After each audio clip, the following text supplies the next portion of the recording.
আমরা গত 15 বছরের সকল টর্চারকে সামনে হাজির করেছি। 71-এর একটা এক্সটেন্ডেড ভার্সন হলো 24।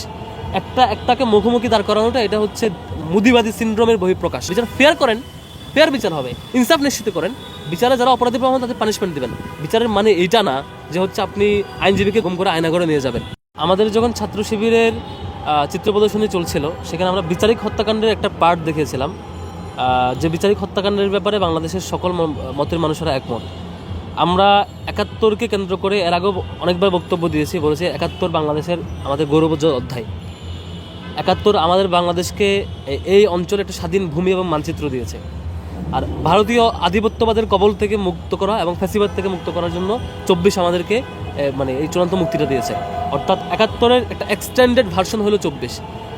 একটাকে মুখোমুখি দাঁড় করানোটা এটা হচ্ছে মুদিবাদী সিনড্রোমের বহিঃপ্রকাশ। এইটা একটা চক্র যারা বাংলাদেশের স্বাধীনতা যুদ্ধের পরে বাংলাদেশকে অশান্ত করেছে এবং বাংলাদেশকে একটা হুমকির মুখে নিয়ে গেছিল বাকশাল কায়েমের মধ্য দিয়ে, যারা বাকশালকে ফেস্টিভ মোডে এনজয় করেছে।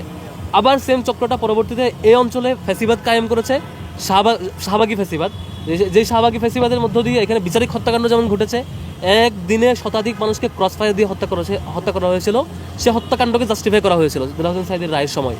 এবং পরবর্তীতে আপনারা দেখেছেন যে শাপলা হত্যাকাণ্ডকে তারা জাস্টিফাই করেছে। এভাবে করে তা আওয়ামী লীগকে ইম্পাওয়ার করে ফ্যাসিবাদী রূপে রূপান্তর করতে সামগ্রিক সহযোগিতা তারা করেছিল।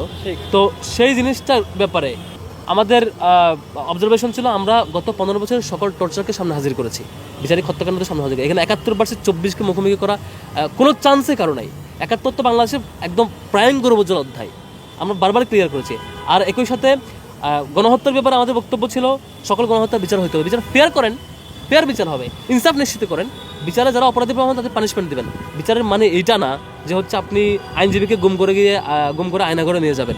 বিচারের মানে এইটা না সাক্ষ্যকে গুম করে নিয়ে যাবেন।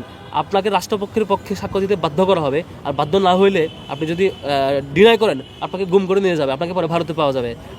বিচারের পক্ষে এইটা না আপনার ঘন্টার ঘন্টা যে আপনারা নিজেরা আলাপ করছেন, গভর্নমেন্ট গেছে পাগল হইয়া তারা একটা রায় চায়, এবং এই যে কারা কাকে ফাঁসি দেবে সে রেকর্ড ফাঁস হওয়ার পর আপনি স্কাইপ কেলেঙ্কারি দেখেছেন।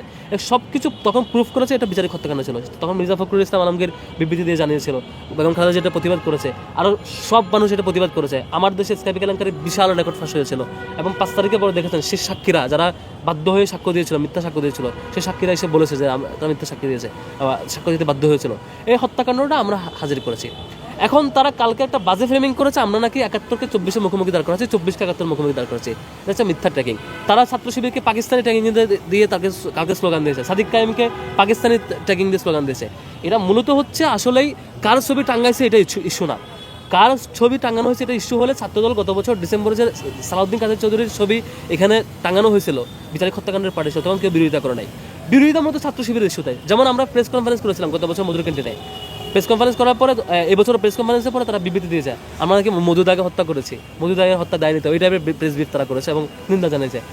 তারা ছাত্র শিবিরকে অলওয়েজ ভয় পায় এই শর্তে যে তাদের রিক্রুটমেন্ট বন্ধ, তারা কাউকে দলে ভিড়াতে পারে না, কেউ আসে না, তাদের প্রতি কেউ আগ্রহী হয় না, তাদের বয়ার কোনো আবেদন তৈরি করতে পারে না, শিক্ষার্থীরা তাদের কাছে যায় না। ছাত্র শিবিরে কোনো শিক্ষার্থীরা যায়, তাদেরকে মিথ্যা ফ্রেমিং দিতে হবে। কীভাবে? মুদিবাদী প্রজেক্টে, কীভাবে মুজিববাদী প্রজেক্টে, কীভাবে দিল্লির যে প্রজেক্ট তারা এখানে বাস্তবায়ন করতেছে সেই প্রজেক্টের ফ্রেমিং অনুযায়ী। যারা বাংলাদেশে এখনও নতুন জেনারেশন এখানে পাকিস্তানকে দেখেন, বাংলাদেশের এই ভূখণ্ডে যারা পাকিস্তান থেকে স্বাধীন হয়ে যে বাংলাদেশ হয়েছে সেখানে এখনও কাউকে পাকিস্তানি দেখেন, ওকে পাকিস্তান দেখেন, পাকিস্তানের স্বপ্ন দেখেন, তারা নিঃসন্দেহে এখানে দিল্লির প্রজেক্ট বাস্তবায়ন করছেন। এখানে কাউকে পাকিস্তানি ট্র্যাকিং দেওয়া, পাকিস্তানি ফ্রেমিং করা, 71কে 24-এ মুখোমুখি দাঁড় করানো, এই ষড়যন্ত্রকে আমরা বাস্তবায়িত হইতে দেবো না, আমরা দিইও নাই। আর যে কোনো ইনসাফের বিপরীত যে কাজ হবে এটার বিরুদ্ধে আমাদের অবস্থান ছিল। 71-এ সকল গণহত্যার বিচার হবে এবং এরপরে সকল গণহত্যার বিচার বাংলাদেশে হবে। কিন্তু ইনজাস্টিস হইলে বা অন্য কোনো ধরনের বিচারিক হত্যাকাণ্ড শিকার হলে সেটার বিরুদ্ধে আমাদের অবস্থান জারি থাকবে। আমরা এবার আজকে যেটা করেছি, শুধু ছবি দেওয়ার পরে যখন তাদের বিরোধিতা ছিল, প্রশাসন সেটা সরিয়ে নেওয়ার চেষ্টা করছে, দাবি করছে, আমরা তাদেরকে নিষেধ করি নাই। তবে আজকে আমরা ডকুমেন্ট শো করেছি যে বিচারিক হত্যাকাণ্ড ছিল। আর 71-এর যদি সুষ্ঠু বিচার হয় হত্যাকাণ্ডের এবং অন্যান্য হত্যাকাণ্ডের বিচার হয়, সেখানে আমরা নিজেরা উল্টো কোঅপারেট করবো, যেভাবে কোঅপারেট করতে হয়। কিন্তু বিচারিক হত্যাকাণ্ড, ক্রস ফায়ার, আয়নাঘর, এগুলোর বিরুদ্ধে ছাত্র শিবিরের অবস্থান আগেও জারি ছিল, সামনেও থাকবে।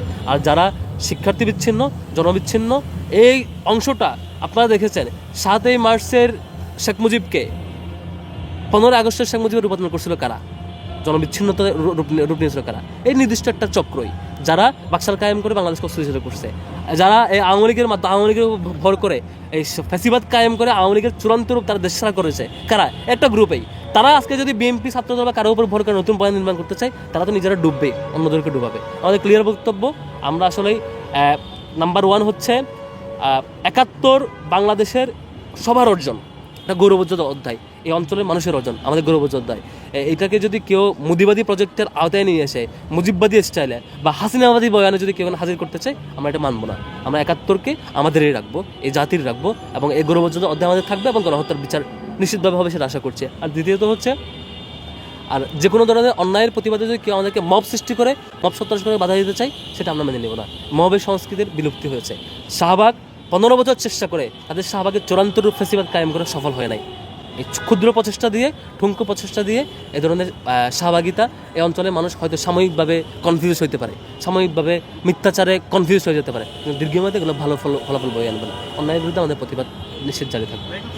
Thank you.